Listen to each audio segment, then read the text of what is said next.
முருகனை ஒரு முறை தரிசிக்கிறீர்கள் என்றால் அவருடைய அருள் உங்கள் வாழ்க்கையில் வெற்றியும் செல்வமும் மகிழ்ச்சியும் கொண்டு வரும். முருகன் ஒரு போர் தேவன் மட்டுமல்ல, அவர் அருள் பெற்றவனுக்கு எந்த இடையூறும் தடையாக வராது.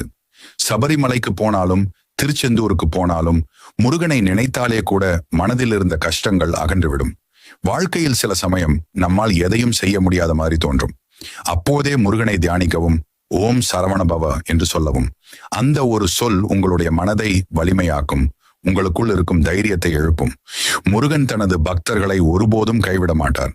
அவர் உங்களை பொருளாதாரத்திலும் ஆரோக்கியத்திலும் அறிவிலும் உயர்த்துவார். நீங்கள் நினைத்த சிறிய விருப்பங்கள் மட்டுமல்ல, பெரிய கனவுகளையும் முருகன் நிறைவேற்றுவார். நாளை உங்களுக்கு நல்ல வேலை கிடைக்குமா? வியாபாரம் வெற்றி பெறுமா?